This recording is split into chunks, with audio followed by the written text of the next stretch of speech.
The U.S. Supreme Court is currently deliberating two same-sex marriage cases. One challenges California's ban on same-sex marriage. The second challenges the Defense of Marriage Act. More and more Hispanic students are going to college. In 2012, a record 7 in 10 Hispanic high school students went directly to university. The convention comes just weeks after Congress rejected a bill that would have expanded background checks on gun buyers. In the United States, purchasing guns is regulated by individual states, not the national government. The NRA wants to keep it that way. Only 6 states have female governors, and there's never been a woman U.S. president. The glass ceiling hovers over the boardroom as well. Only 16% of senior executives are women, and that number's been dropping. Seoul currently holds a hardline approach to Pyongyang, but South Korea's new president may change the game. Park Geun-hye promised a strategy of engagement during her campaign.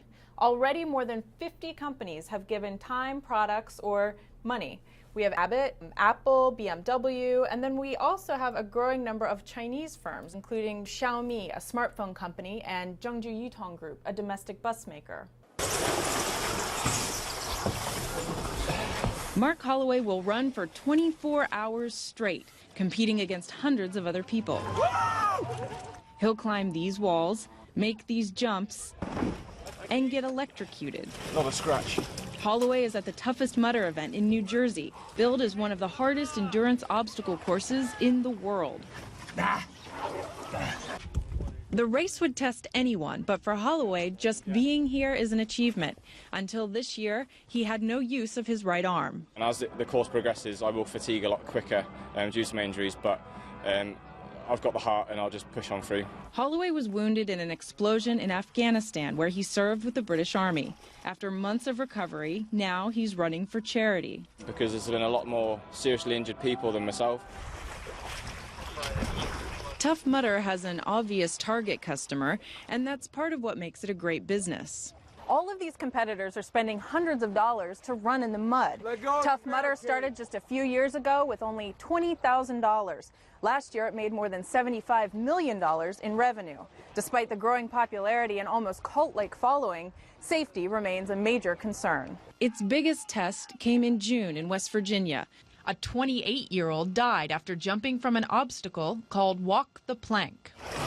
The American College of Emergency Physicians just published a report on that Tough Mudder event. It calls for more research into the volume and unique types of injuries that happen in these events. We design safety first, so we think about how is this going to impact participants, what is the actual intent of the obstacle, what are the potential risks that we're facing when we do it. Of course, danger is part of the draw. It's like a drug, to be honest. It's definitely dangerous, yeah. A lot of times I've asked myself, why do I do this? After 24 hours of this, about 20% of the participants have dropped out. Holloway wasn't one of them. I originally set out to complete 50 miles and I ended up doing 60. He says he can't wait until the next mud run so he can do this, this, and this all over again.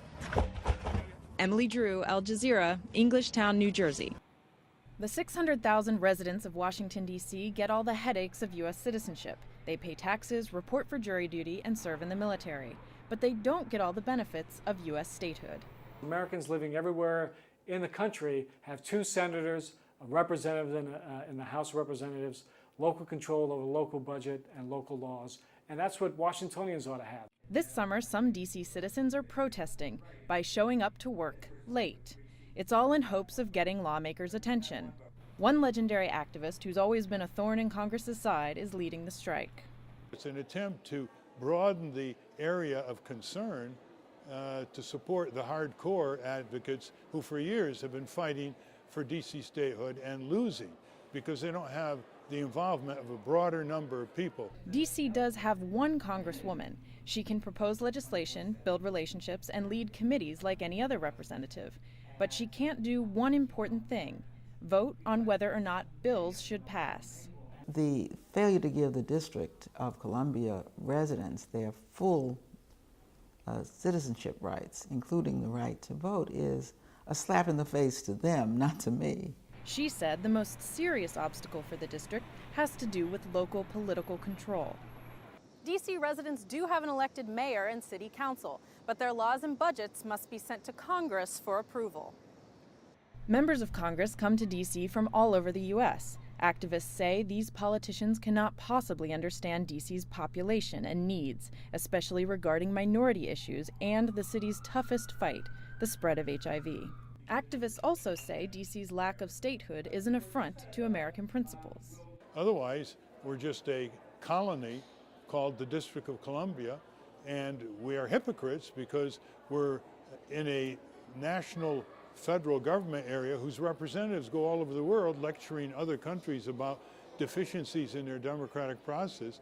DC was closest to statehood in the late 1970s and 80s. Strikers this summer hope to breathe new life into the issue and inspire DC citizens to take control of their future.